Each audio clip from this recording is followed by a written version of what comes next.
Good morning. Good morning. Welcome to the Planning Hearing Officer hearing for today, April 9, 2025. My name is, I'll take that. My name is Cassandra Pruitt, and I will be conducting the hearing as hearing officer. And I will now read to you some important information about the hearing.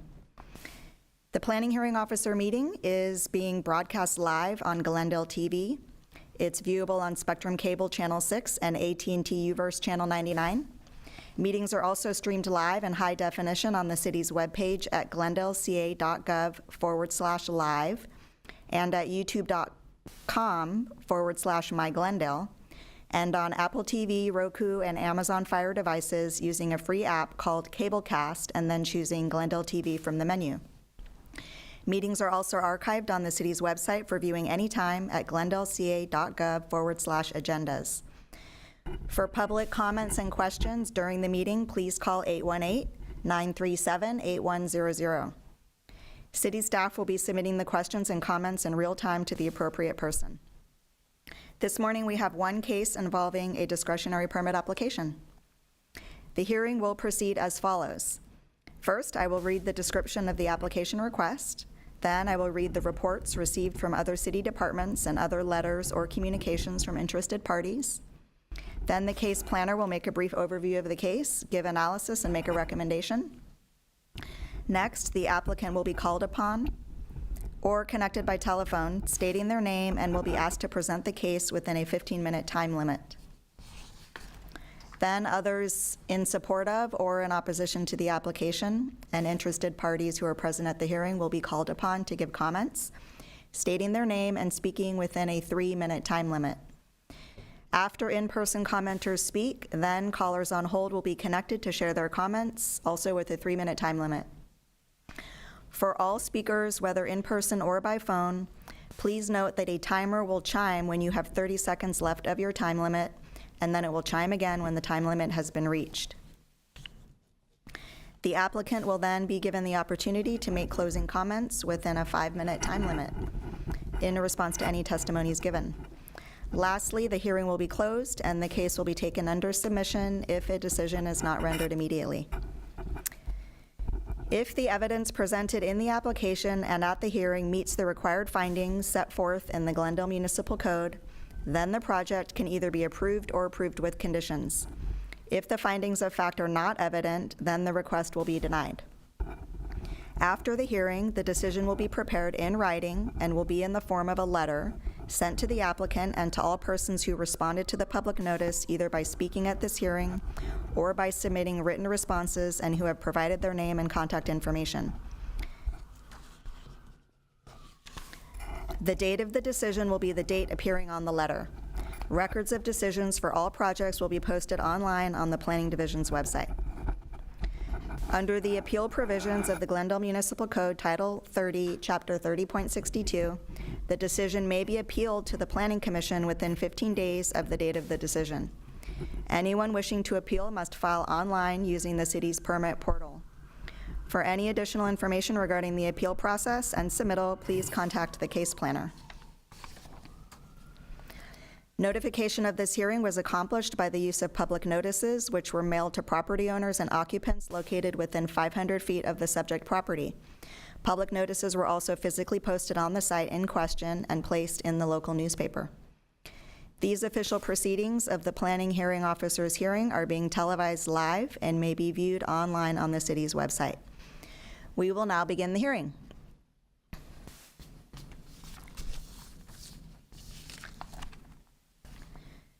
The case that we are reviewing today is case number PVAR 004024, 2024.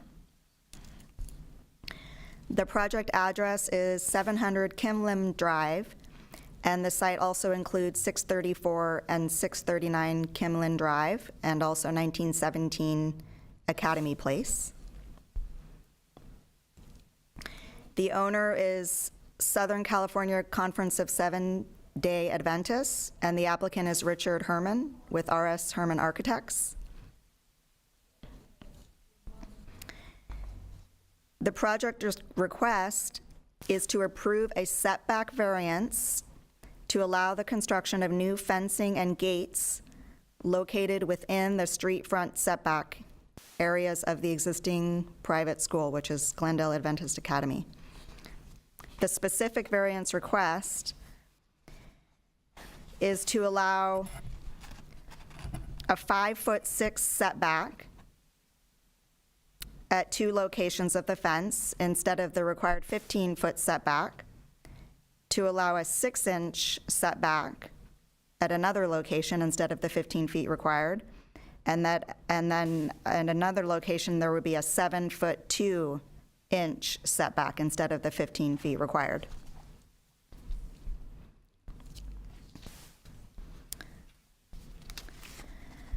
Requests for comments were sent by planning to different city departments. It looks like urban forestry didn't have any significant comments. Neither did neighborhood services, code compliance, and the building division provided some notes about making sure that the plan showed compliance with different building code standards.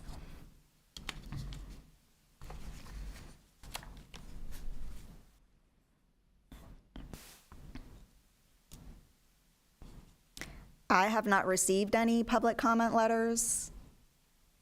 Did you receive any? I did not. Okay, thank you. I will now call on the case planner, Mr. Hladdy, to please present the case. Thank you, Ms. Pruitt. Good morning, everyone. My name is Nicola Hladdy, Senior Planner at the Glendale Planning Division. And let me just restate the case number and the project address and the project site as is up here on the screen.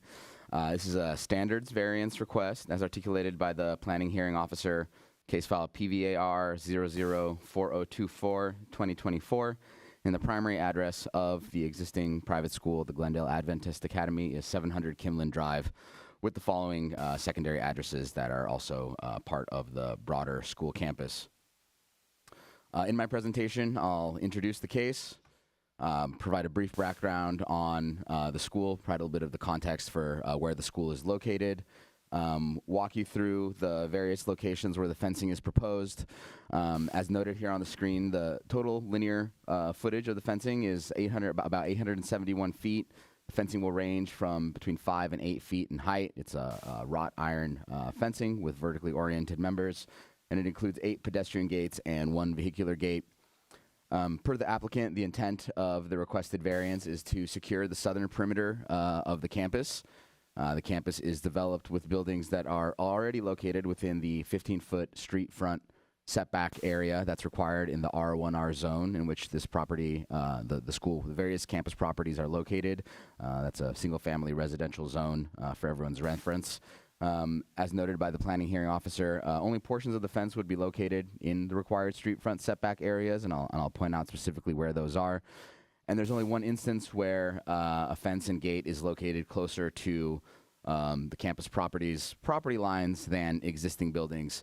The applicants made an effort to integrate the fencing into the architecture of the campus buildings as they exist. So here's the project location and zoning map. As you can see, the campus is considerably larger than the surrounding residential properties. It's about 11 acres total in size. On its north and east side, it's bounded by steep vegetated hillside properties in the SR zone and the 2 freeway. So that is the green zoning. On its northwest side, it's bounded by the backyards of residential properties in the residential neighborhood around the school. And primary access to the school is taken off of Kimlin Drive, and it terminates in this cul-de-sac where you find the clock tower building and a variety of campus buildings on either side of Kimlin Drive, along with residential properties, some of which are owned by the school, others of which are owned by private property owners. So I'll zoom in a little bit closer to provide some additional context. I think most of the folks in this room are familiar with this neighborhood, but that's Kimlin Drive, and that's the cul-de-sac terminus of Kimlin Drive. You have campus buildings on the north, east, and northeast, with school parking lots and residential properties on the west side of Kimlin Drive. Additionally, you have a campus building here with surface parking and a north-south drive aisle that provides vehicular access to the northern part of the campus where some sports fields and other campus buildings are located. Again, per the applicant, the intent of the requested project is to secure the southern perimeter of the campus where it is less secured by the natural terrain and features on the northern side of the campus property. The campus itself has existed and has been in operation at the subject site since 1931 when the first campus building was developed. Over the years, the city has granted numerous variances and conditional use permits to facilitate the expansion of the school buildings and the development of the campus. This is a non-conforming use in a residential zone.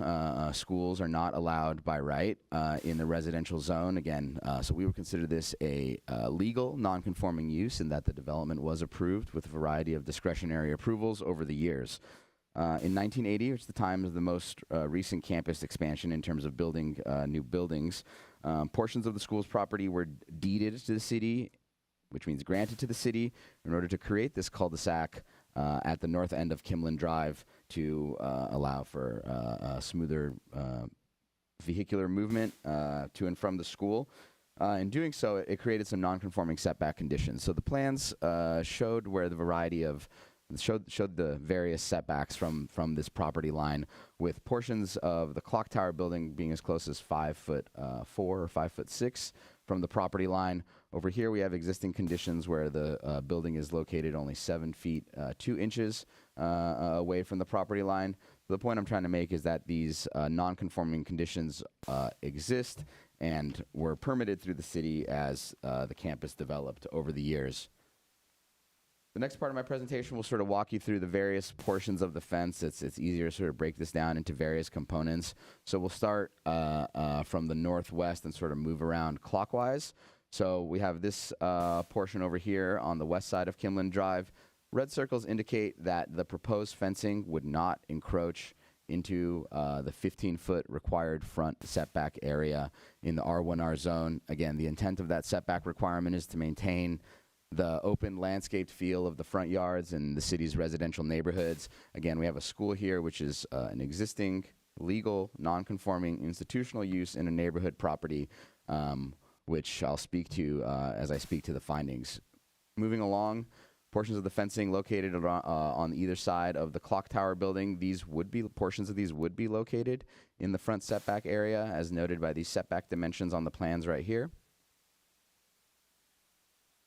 Next, we have fencing on the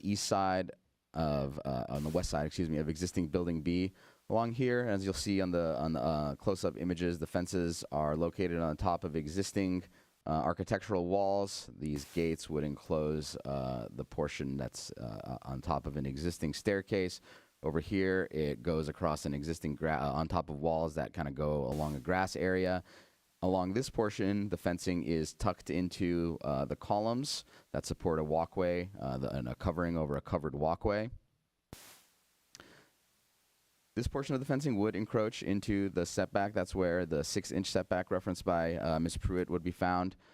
Down here, this portion of the fencing, again, is tucked under the existing columns of a covered walkway of existing building A. Would be located 7 foot 2 feet away from the property line here along Kimlin Ave. And then again, the red meaning that this doesn't encroach into the setback. This is over 60 feet away from the property line.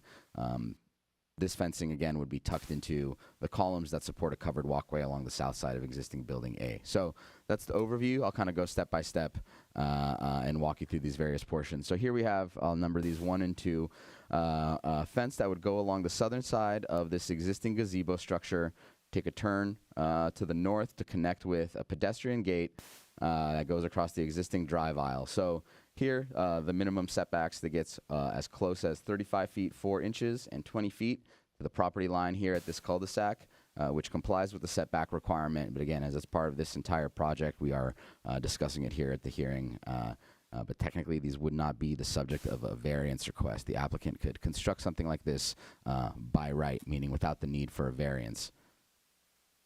Then let's move along to the portion of the fencing that would be located on top of these walls, and with gates located at the top of this existing stairway. It would come along this wall to meet these walls where they meet these vertical columns of the clock tower, and it would span the area between this wall and the second floor landing of this staircase above to secure the campus.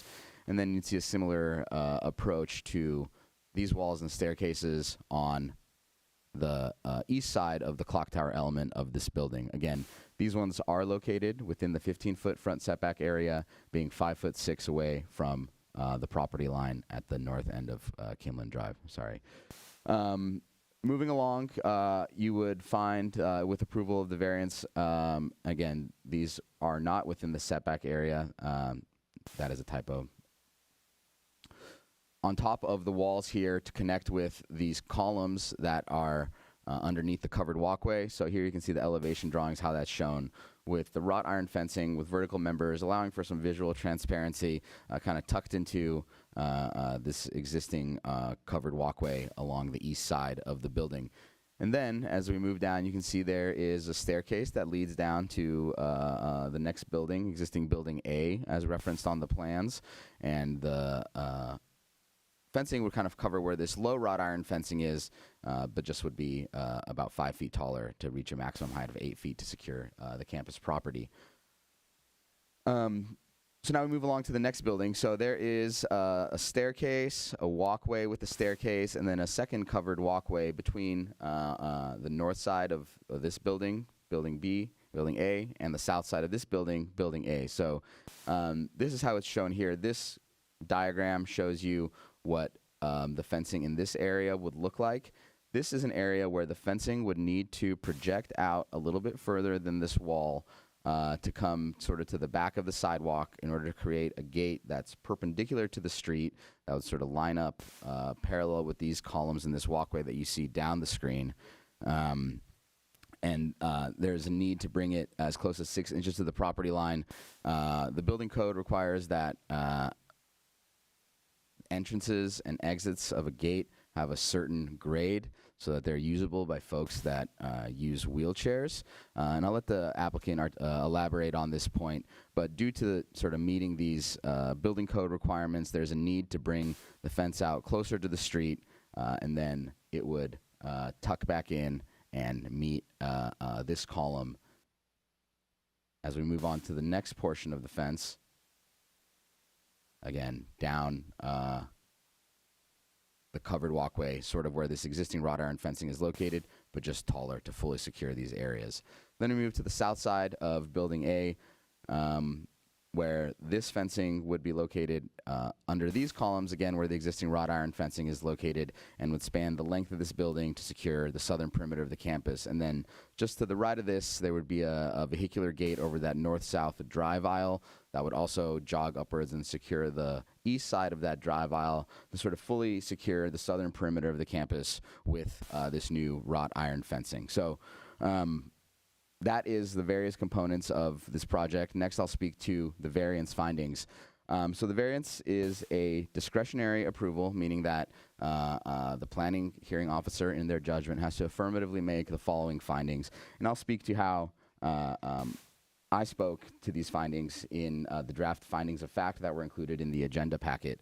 So the first finding is that the strict application of the provisions of any such ordinance, in this case the setback ordinance, would result in practical difficulties or unnecessary hardship inconsistent with the general intent and purposes of the ordinance.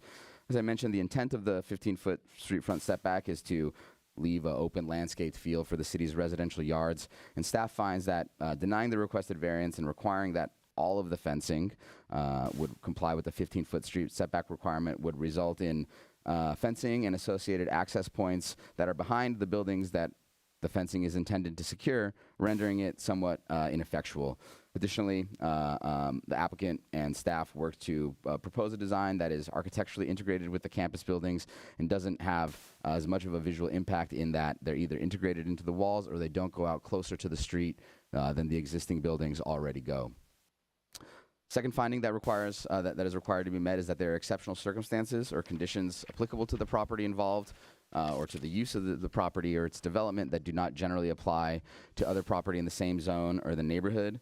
In this case, staff finds that there are exceptional circumstances that apply. From a use standpoint, the private school is an existing nonconforming use that was legally established with variances and conditional use approvals, and is not a use that would be permitted by right in the R1R zone. It has distinctly different operational needs than a single-family residential property as an 11-acre school campus. And from a physical standpoint, the campus is much larger than the surrounding residential properties and sort of has different needs in terms of securing a campus property as opposed to securing a residential property. That historic pattern of development is already inconsistent with the development areas in that the existing buildings are already located in the street front setback areas, which establish those nonconforming setback conditions. So staff believes that this finding can also be met. Third, the granting of the variance will not be materially detrimental to the public welfare or injurious to the property or improvements in the zone or the neighborhood in which the property is located. Staff believe that this finding can be met. Again, the fencing is designed to be architecturally compatible. It essentially replaces lower wrought iron fences with taller wrought iron fences in several instances, and otherwise is integrated into the architecture of the building and doesn't come closer to the street than those existing buildings do, besides in that one instance where there is a need to accommodate wheelchair access to the property in installing the new gates. And then finally, the final finding is that the granting of the variance will not be contrary to the objectives of the setback ordinance. Again, as I've stated, the objective of that ordinance is to prohibit buildings and development in the street front setback areas to maintain the open streetscape of residential neighborhoods. In this case, because the fencing is architecturally integrated into the buildings, staff finds that the openness of the streetscape will be maintained, and further, the fencing is visually transparent. You certainly will see it.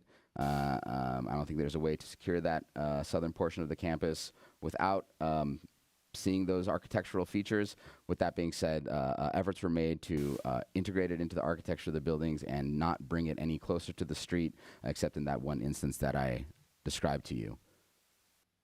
So that concludes my presentation. As noted in the staff report, staff believes that all of the findings can be made for the requested standards variance, and therefore staff recommends approval of the project subject to the conditions stated in the draft conditions and based on the findings that I just articulated. Thank you very much.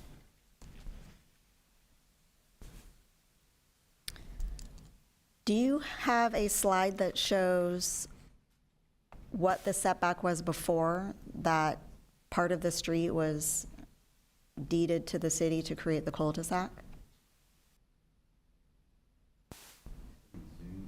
Or maybe there's a sheet in the plan document? There's a sheet in the plan.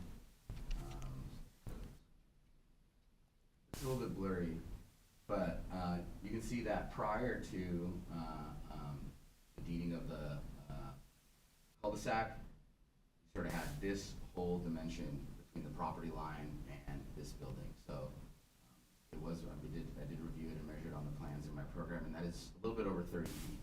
I'll show you a diagram that shows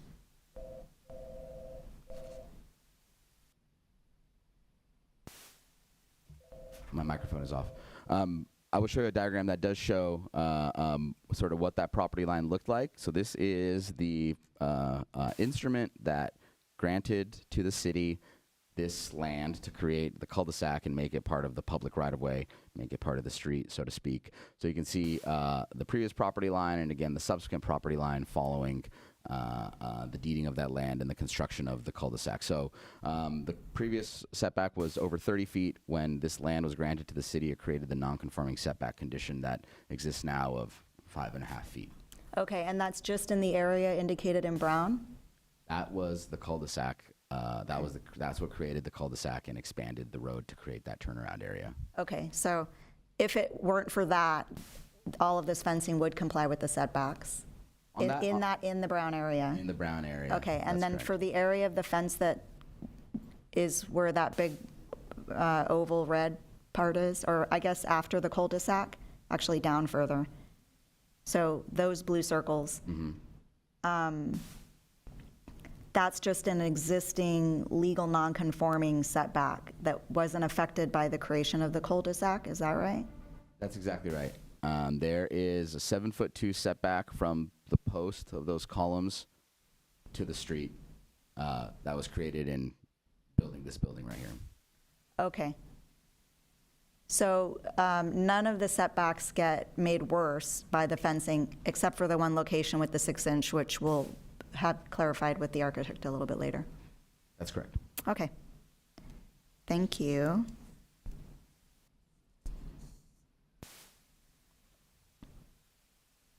And then I think when you were going through the locations and then the elevation drawings, where that large blue oval is, it kind of looks like the fencing is wrapping around the stairs up at the top. But I think in the elevations, you clarified that it's not actually wrapping around anything, it's following on top of walls. So it's following the existing outline of existing building or structures. It's not wrapping around and. That's exactly right. So you have these low walls that sort of buttress this walkway. Fencing would be installed atop the walls. You'd have some columns with a new light fixture to illuminate the pathway. 8-foot tall pedestrian gate, and then this would end up being about just over 5 feet tall to meet the height of that, because you already have a few feet here below. So this goes on top of those existing walls, which you see in these photos, zoomed in photos right here. So those are the walls in question. Again, the walls in question on the right-hand side if you're looking at this clock tower element of the building. And there you can see that, let's say 5'6" from the base of these columns to the edge of the sidewalk there. Okay, and then my last question for you. I couldn't find an indication of the color, the proposed color of the fence. Is it, I mean, it looks black on the drawings, but I don't know if that's, was there a discussion of what color would be used and whether it would match the walls of the building or be somehow integrated with the coloring of the building? The columns are called out to match the veneer of this sort of yellowish brick. My understanding is that the fencing would be painted black or dark bronze to kind of meet the existing color of the wrought iron fencing and of these handles and stairways. If that's not the case, I'll have the applicant speak to that. Okay. Thank you very much.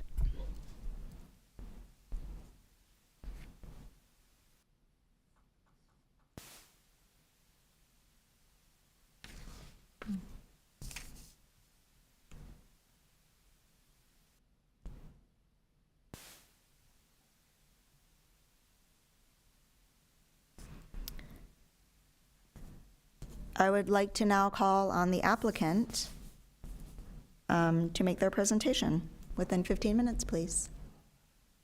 Please state your name and address for the record. So, my name is Richard Herman with R.S. Herman Architects. Our address is 1725 Gardena Avenue, Glendale, California, 91204. Thank you. And I wasn't prepared for Nick to give such a complete and thorough presentation, so I don't have a whole lot to say. What I'd like to do, I already brought up the slide for the cul-de-sac. I'd like to bring up the slide that shows where we have that 6-foot setback request for that area that goes with 6 inches of the street. And also we have elevations of the fences and details. So I'll just go over the details of the fence and maybe talk about a color. Okay.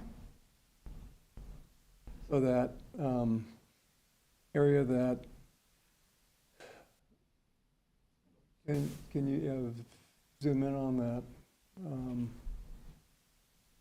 Oh, that's good. Okay, so that's a pretty good picture. So if you look at the picture, beyond the column on the left side, you can see anyway, the sidewalk starts to slope significantly there. I think it's about a 7% slope.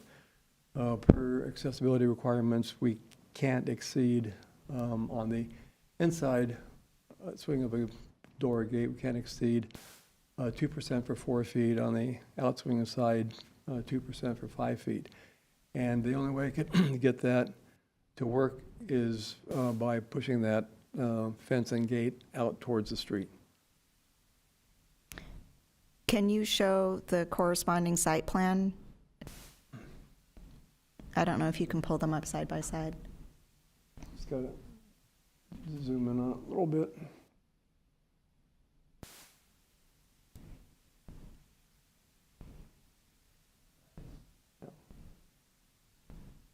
So the bottom of that horizontal ellipse is where the two gates are.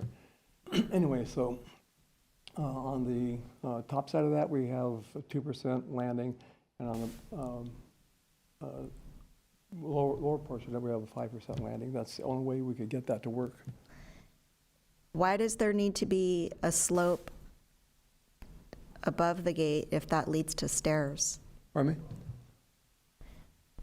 So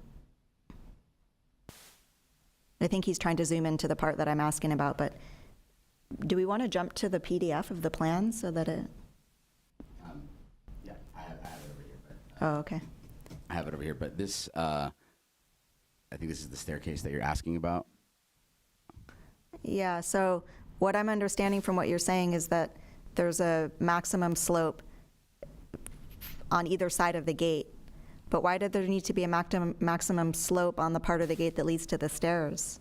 Okay, so if you look at the face of that planter to the left side on the photograph, and you see the walkway going down to the stairs, that's about a 7% slope. And right at that column that's kind of in the middle, there's a trench drain that all the water from that whole area drains to, so we can't really move that or touch that. So that whole area is low, so we don't need to, and we'll go through the building department and see what their comments are, but I don't think we need to change the slope of that area going to the stairs, but we definitely need, we're creating a gate. We have to, in a point of access egress, so we have to make sure that that complies with the accessibility regulations. Okay. Thank you. Also doing, even on the south side of the, I'm not sure which building it is, but it's against the parking lot. We're making that whole area, and including the parking lot, comply with accessibility regulations. We're on the existing walkway, we're creating a landing for the somebody coming into the that walkway from an accessible parking stall with an accessible ramp up to the rest of the walk, and then into the walk. Anyway, so we're trying to make sure that every part of that campus that we're affecting complies with the requirements. Okay. We were talking about color earlier, and I think Nick said that you might. Because of the kind of tan mustard color of the slump block, I was thinking maybe a dark brown might be a better suggestion than black. Okay. Don't go away. I want to ask you a couple other questions.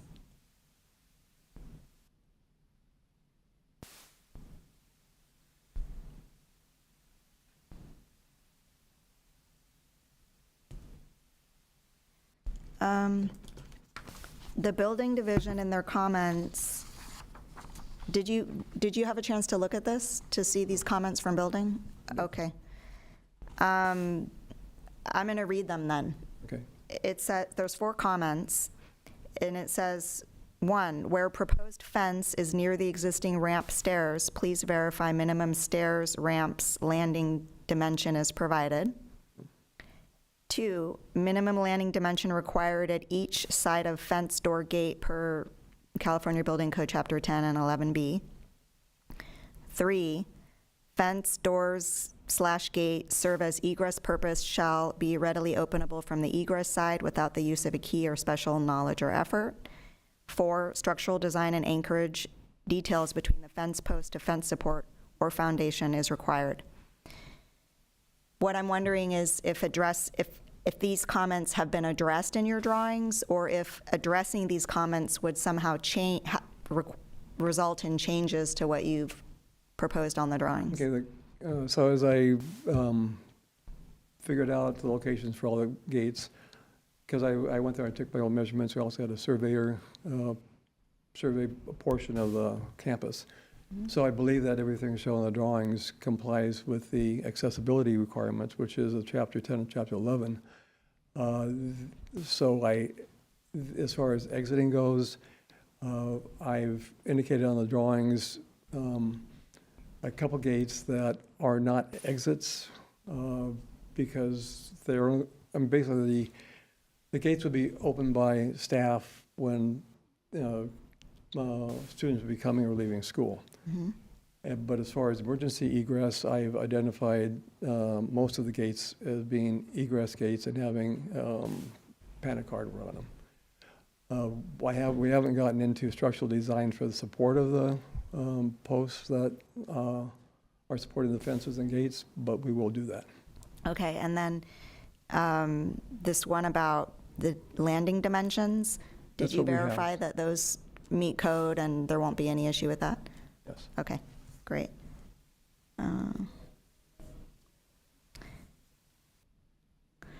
In the staff report, it mentions that the plans call for strategic plantings along the new fence to soften the visual impact of the new fencing where possible.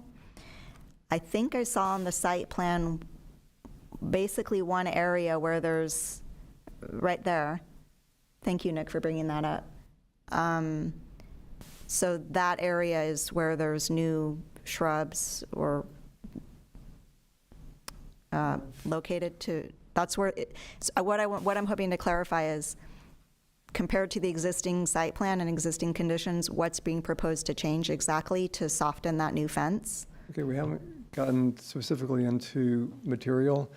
We're using all existing planters, and representatives from the academy are here, so maybe they can speak to what their ideas are for refurbishing the existing planters with nicer new material. Okay, so you would use existing planters and you would just propose maybe taller type plants at those locations? Yes. Okay. And that is the only area where that's feasible? At the other locations of the fences, there's no landscape planters in front of the fence, is that right? Well, there's, at the clock tower, there's planters, and they may want to enhance those too, if the city requests it or wants Oh. it. Well, since it wasn't shown, I don't know what the background was on that. I don't know what discussions you had with staff when you were talking about the design. Nick, do you know if there was a reason that there weren't any shrubs proposed at those other locations? Well, here, along this portion, you have this existing planter area. So that, I believe, is what Mr. Herman's speaking to in enhancing those. In front of here, there's not a planter per se, but you have a grass area that could accommodate plantings, and that is what you're seeing on the plans with this call-out, proposed hedges and scrubs. So that's not a planter per se, but it is a landscaped area where enhanced plantings could be provided, and that was staff's intention in making that comment and trying to soften the visual appearance of that.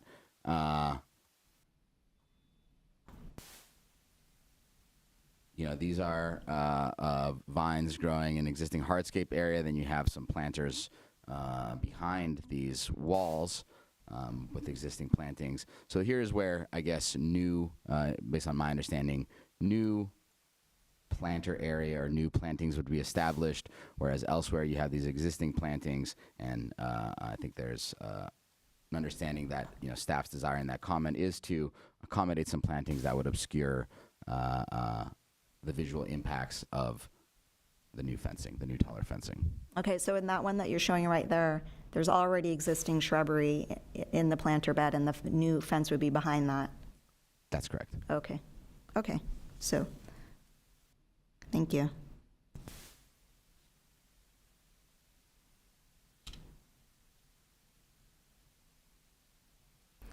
And then one more question for you, sir. There is an existing recommended condition of approval in the staff report to maintain, I'll read it, let me find it. Actually, I don't have that printed out. For you if you want. Okay, that would be great, if Nick could read the existing condition.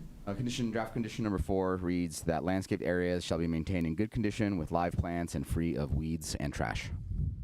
So that's a standard condition that's included in almost every one of these that I've seen. If that were to be expanded a little bit to require that, you know, these new shrubs that are softening the fencing would be maintained, would that be amenable to your team?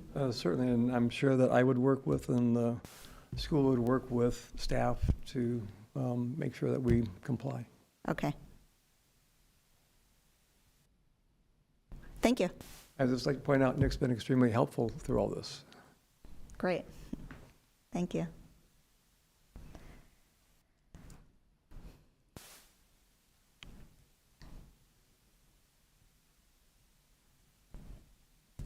There's about 2 minutes left on the 15-minute time. I don't know if the somebody else from the applicant side wants to use up that time. Well, is there anyone from the applicant team that wants to use up the other 2 minutes? I will be calling the rest of the cards too, and you'll get 3 minutes each. No? So we could just clear the clock on that. Okay.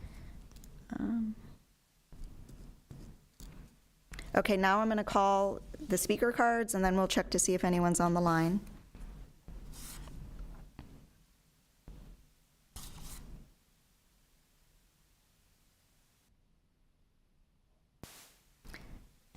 Now, I'm going to apologize because I lost track of the order that these came in. So if I call these out of order from when you submitted them, please forgive me. Nare Nazarian. Good morning. Good morning, everyone. My name is Nara Nazarian, and I am a resident at 637 Kimlin Drive, located adjacent to the school. And I'm here to voice our family's deep concern about the proposed construction of the fencing that would block our access, as we were told, to the parking lot, in which we were provided 2 parking spaces adjacent to our house. Not only is it vital to our daily life as a resident and as a neighbor of Glendale Academy, but it is historically recognized in our home that my mother parks her car in the 2 parking spaces that were provided to us by the school over 25 years ago, and she is disabled. And I believe it was the director at the academy that notified us that once these fences go up, we will no longer have access to those 2 parking locations. That is something that I would really like to clarify before, you know, they start construction and moving forward. And also, well, as we were told, the proposed fencing would effectively strip away that right and leave my family and I with no comparable alternative, because it is a high-traffic area 7 days a week. Because yes, school is Monday through Friday, but there are numerous events throughout the weekend that the school hosts. We would really effectively also like to address that issue. Furthermore, erecting fencing in such close proximity to our property line raises several additional concerns, most notably the negative impact it would have on the value of our home. As you emphasized earlier, we would like to clarify the color of the fencing and what the additional steps would be taken to soften the look of the fencing. And yeah, that's all that I really have to say. Thank you. May I ask a follow-up question? Can you clarify or restate your second concern? You were talking about it being very busy, the traffic. I don't think I understood what your concern was on that. 25 years ago, when we first originally bought the house, because it's such a high-traffic area, and we're not allowed to park in front of the house until after 4 p.m. Monday through Friday, and because the school hosts multiple events, and I believe like the church also hosts events during the weekends, we never really have access to street parking. So the school provided us 2 parking spaces in the parking lot that is directly adjacent to our house. And over 25 years ago, and continuously since then, they have erected signs and installed them, giving us 2 parking spaces right, like, towards the wall, the brick wall that we share with the school. And we were told by the director, I'm not sure of his name at the moment, that once the fences go up, we will no longer have access to those parking spaces. He didn't specify why. He was very dismissive and rude, so I really don't know. I've tried to get into contact with him multiple times, and he hasn't returned my phone calls. And also because my mom is disabled, and she parks right there and comes into our house. Okay. So that's something that we would really like to address before it moves forward. Okay, so when you were talking about the traffic, you're just alluding back to the issue with the parking spaces. And that's a verbal agreement between you and the church? Correct. Okay. Between us and Glendale Academy. And it is essentially, it's been 25 years that this has been going on. They have, like, on their own, without us asking for it or anything, have erected the signs for 2 parking spaces and have continuously, renewed these signs. We have had a long-standing relationship, personal and professional, with Glendale Academy over the years. I think the previous principals attended my wedding. So, this was always an agreement that was respected on both ends. But now, all of a sudden, this new person comes in and essentially says, we're putting up a bunch of fences, which is going to also affect the value of our property, because if they're going to be an eyesore, that's, it's going to be difficult for us. And Okay. we're going to be taking away your parking. So we were really taken aback by that. Okay, thank you. I will look into that. If that's a verbal agreement between you and them, we may not have purview over that, but within, what I'm allowed to review and the request that's coming before us and the authority we have to enforce code standards, I will take your comment into consideration and look at that. Thank you.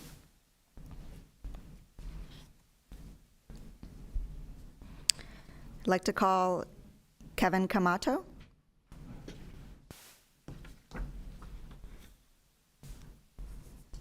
Good morning. My name is Kevin Camato.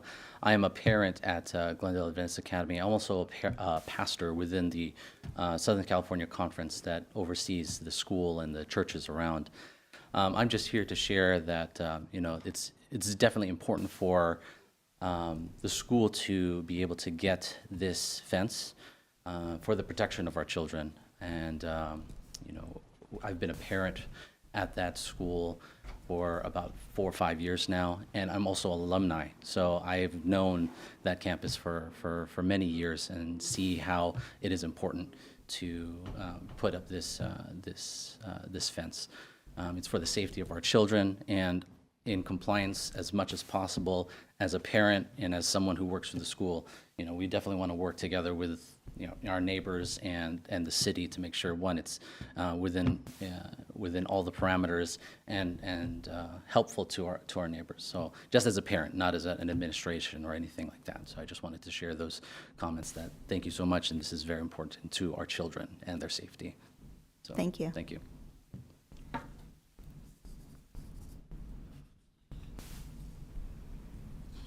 I'd like to call Nancy Garcilazo. Good morning. Morning. My name is Nancy Garcilazo, and I'm the principal of the school. I have been associated with the school since 2001 as a teacher and a parent and as an administrator. And we have needed a fence to protect our children at the school for, since 1931. But the fact that we are at this point in the process is a huge blessing for us, especially given that school shootings are becoming more and more prevalent. Not even a year ago, one of our own Seventh-day Adventist schools, a small private school, was attacked by someone who was deranged. And we have a large campus. We have 320 students on our campus. We have multiple access points across the front part of the campus. And it is really imperative for the safety of our students and our staff that we are able to erect a fence. And it is our desire to be as accommodating as possible with our community. But student safety, it ranks higher than communitying. So on behalf of our staff and our students and all of our parents, we strongly request that the variance be granted so that we can provide a small bit of protection for our families and our students by erecting the fence. Thank you. Thank you.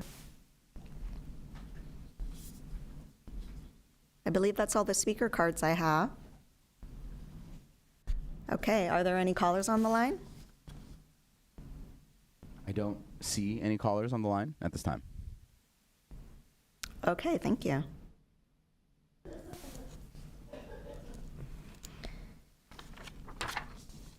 To the applicant, would you like to make any response to any of the public comments that were made?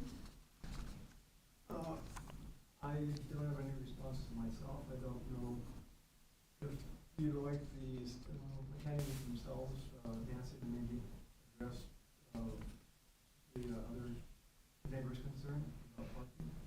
Yeah. That's operational. I don't have anything to say about that. Okay. Nancy, did you want to use this rebuttal time to respond to that comment that was made?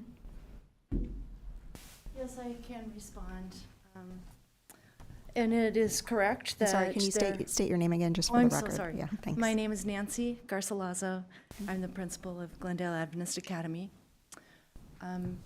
It is true that we have had a verbal agreement for many years with the neighbors and allowed them to park in our parking lot. However, we do feel that once the gate goes up, that's going to increase. Nick, there are 3 callers. Oh, I don't see them on the. I'm sorry, we've had a little bit of a snag in our taking the calls. Why don't we have you finish? Nobody to help you. Sure. Why don't we have you finish responding to that comment, and then we will debug this issue with the calls, take the calls, and then we'll have another chance to respond to those comments. Okay, so the spaces that they were given, if you see on the light colored parking lot, there's a car right by the wall, and then there's a house. So the car parked there, that's one of the places where the neighbors have parked.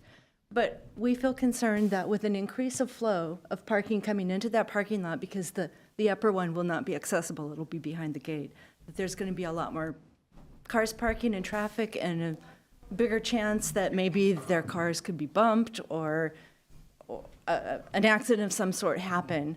And so the board member that they're referring to did indicate to them that they shouldn't park in those spaces. But we're willing to give them another space at the end of the parking lot, or a place where it's not right at the entrance where there's a lot of cars coming in and out. I wasn't aware that they had a disabled person in their household, but they do have a driveway that belongs to them. And we also have the lower parking lot, and we're willing to give them space there to park their vehicles. So we don't want to be bad neighbors. I think that another issue that I haven't even addressed at all is there may be liability issues for us to allow them parking in our parking area, but that's something we'll have to discover. So we are willing to provide or share our parking with them, but we don't believe that that current place where they have their cars is a safe place given increased traffic. So Okay. that's our position. Thank you. Is there anything else that you wanted to say during your rebuttal period, or is that all you wanted to say? We try and be good neighbors. Okay, thank you. As I mentioned to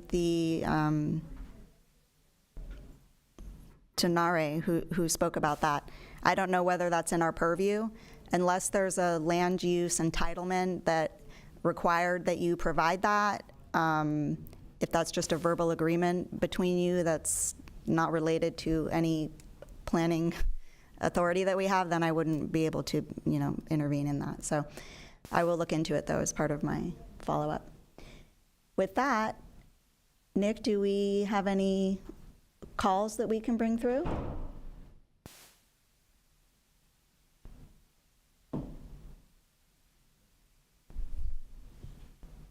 We're working on it. Okay. let's take a very short recess until we debug we have a little technical snag on bringing the calls in. So, quick break.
Welcome back. We will resume the hearing. So I did receive another speaker card. However, that was after we had the callers on hold. So let's take the callers, then I will take the speaker card, and then I'll give the applicant another chance to respond to any additional comments. Okay, so. Hello, Mr. David Kachatrian. Good morning. Thanks for your patience. You're live with the planning hearing officer now. Please go ahead and state your name for the record, and you have 3 minutes to speak.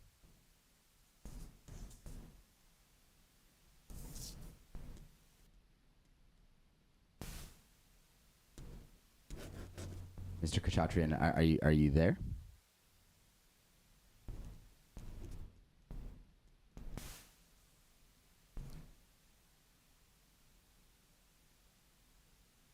We could try putting it on hold and coming back later. Okay. This is Mr. David Kachatrian is one of the parents in the school that I've been in contact with throughout this process, and I know he wanted to give a public comment. So let's do that. I'll make sure that he gets connected.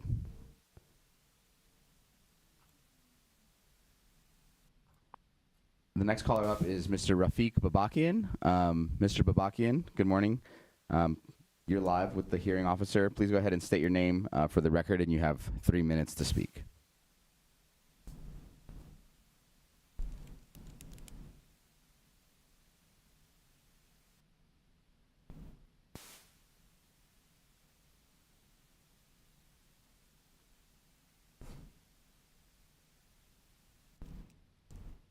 I'm wondering if we truly did debug the calls.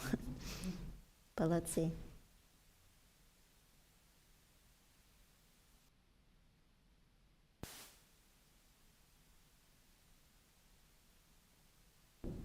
Can you call his name a couple more times, and then maybe we go to the next caller? Mr. Babakian, are you on the line, Mr. Babakian?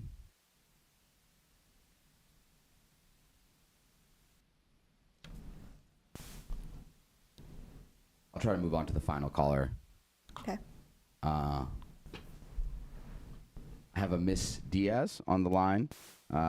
Good morning, Miss Diaz. You're live with the planning hearing officer. Please state your name for the record, and you have 3 minutes to speak. My name is Jonelle Diaz. Can you hear me? Yes, we can hear you. Please go ahead. Perfect. Hello and good morning to everyone who's in support of the plan and to our neighbors. Like I mentioned, my name is Jonelle Diaz, and I am an alumni of Glendale Academy. I attended the school for 12 years. I am also a parent of a 4th grader who is in a current enrollment at the school, as well as lead the home and school, which is similar to the PTA, as what it's commonly known as in the school world. I know this project has been in the works for many years, and I am just so hopeful that we're at a place where the project does come to fruition. The school has been a big part of my life and my identity today. It's been a safe haven for myself as well as the students there now. And as we see the world has changed, we really, really, really are on the brink of getting this project into place. As we know, like Mrs. Garzalazo had mentioned, there have been attacks on different schools, public, private, all across the nation. So this is something that we really want to move quickly. I do even know the home of our neighbors. My uncle lived there when it belonged to the school, so I'm respectful of our neighbors. I understand that as well. But we really do hope that it is the utmost priority is the safety of the children who are in attendance of the school. And although this gate is a material thing, it does give us a lot of comfort as parents to know that when our children are away from us and they're with our school community, that they are safe. So thank you again for your support, and thank you for moving this project along forward. Thank you. I'm going to try one more time with Mr. David Kachatrian, see if I can get him on the line. Hello, David. Can you hear us? You are on the line. This is Nick, and you're live with the public hearing, planning hearing officer. Please go ahead and state your name and you have 3 minutes to speak. You there, David?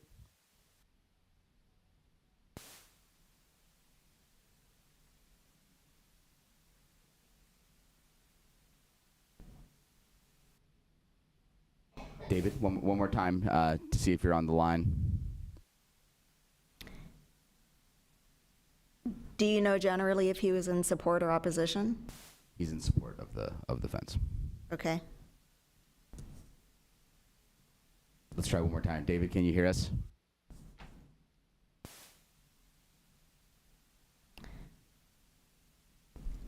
Maybe we can try, did you put the Rafiq Babakian on hold?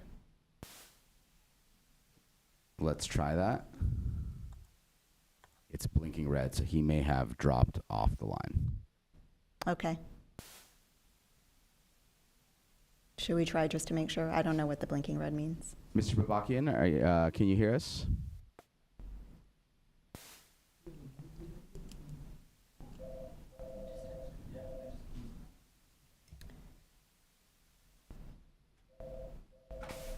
Hello?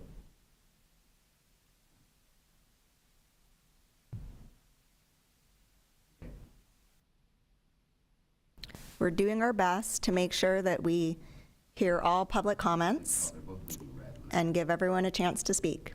Please bear with us.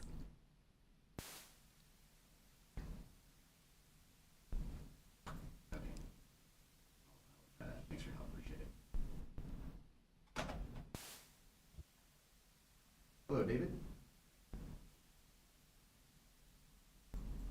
Hello, David? Hello, David?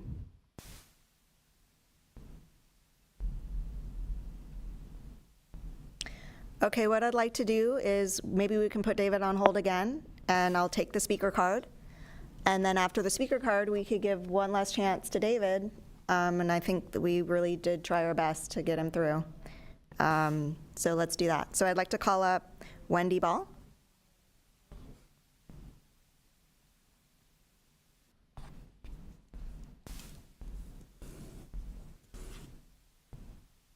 Hi, my name is Wendy Ball. I was listening to our neighbor, and I'm sorry that she had to go through that, and but I just want to ask you that you continue to think of putting the fence up. My family just recently lost our home in the Altadena fire, and this is the only stability that my 5th grader has right now. And this school is like a family, and realistically, our family will not be renting or finding a home close by to the school anymore. And so for me, it would be just a calming sensation just to know that my son and that the kids and his friends are safe in the school with a fence up. Especially like the principal mentioned, there's been a lot of shootings lately, and times have changed now, and the safety of our children is very important. So thank you for listening to us, and I hope that we can move forward with the fence. Thank you. Thank you. All right, let's try one last time to see if we can get David. I don't have David, but I have Miss Arabian, who has called in while the previous speaker was speaking. Okay. I'm going to try to patch her through. Hello? Hello, Miss Arabian. We can hear you here. Good morning. You're live with the planning hearing officer. Please go ahead and state your name for the record, and you have 3 minutes to speak. Absolutely. Varduhi Arabian. Yes, please go ahead. We can hear you. First of all, thank you so very much for having us and being open to hear for our comments. Definitely, if you drive by at any school, being it elementary, middle school, high school, all the schools have fences. Absolutely. This school has been exposed for many years.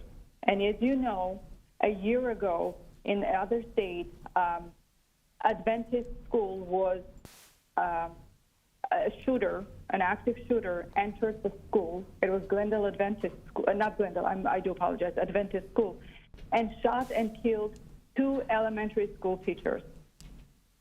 Every morning, it's a beautiful school, beautiful neighborhood, and school feels like a family to me. I am devastated, and I have made my decision. If this fencing doesn't happen, I will be forced to take my child out and take him to another school, not private, or I don't know where I will take him. However, the point of the matter, the children are not protected.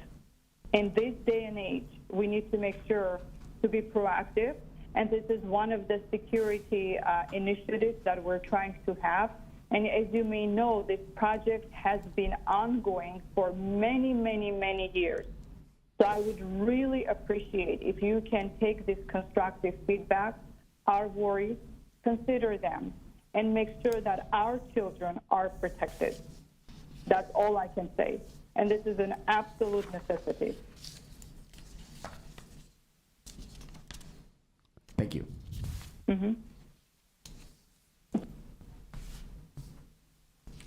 I don't have any other callers on the line. I will let you know if David calls back in before the end of this hearing. Okay, but I do have a note that David was calling in support of the project, so at least we have that. And if you want to clarify, he's also a parent of a teacher at the school. Okay, great. Can you tell me his last name one more time? Khachatrian, Khachatrian.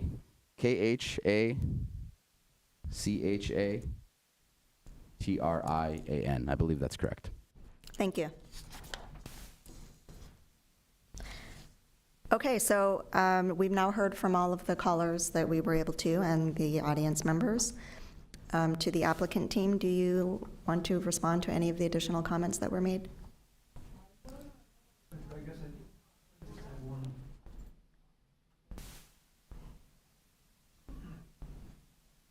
Just as a response to the adjoining neighbor and her comments, obviously, school, and I guess you will work on any issues with parking. But she, I guess, had an issue with additional traffic. I don't believe that the installation of the fences or the gates would affect traffic at all. So that's all. Thank you. I also had the same, that was why I asked her to clarify that. So I think she was alluding back to the parking situation. Thank you.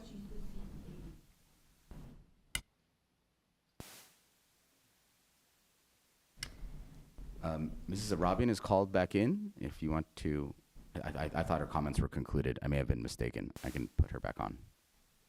I don't think she used up her 3 minutes, and I have not closed the hearing yet, so I guess we could let her finish her 3 minutes. Sure thing. No. Ms. Arabian, you are back on the line. I thank you very much for this opportunity. I do believe the fencing, you're absolutely right. I'm not sure who was speaking up. However, I don't believe the fencing will affect in any way the traffic. All it will do is to add to the security of our children. And I don't think that's a valid comment or consideration. And that's it. However, I just wanted to ask, when I'm done with my comments, am I being disconnected and that is the process? Or I'm able to stay on the phone and just continue hearing the process? No, once you finish your comment, that's the end of it, and we will be moving on with the hearing. Oh, I see. That's Yes. it. That's all. But one more thing to mention. Currently, that school has been there for more than 100 years. Currently, I don't believe that the school will have any other effective means to protect children's security. Currently, they don't have security cameras. They don't have a security personnel. They don't have one entry and one exit like most of the schools have, because that is a security measures, as you know. We don't have anything. Okay, thank you very much. I think you have used up your 3 minutes, and I do appreciate your comments. Thank you very much. Bye-bye. All right, so We are going to conclude taking in the comments now.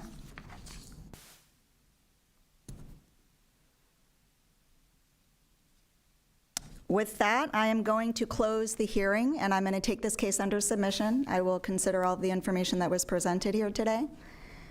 I would like to thank everyone who participated in the hearing today and those who shared their comments. The information will be considered along with the case file documentation, and the case will now be taken under submission. This hearing is now officially closed. Thank you.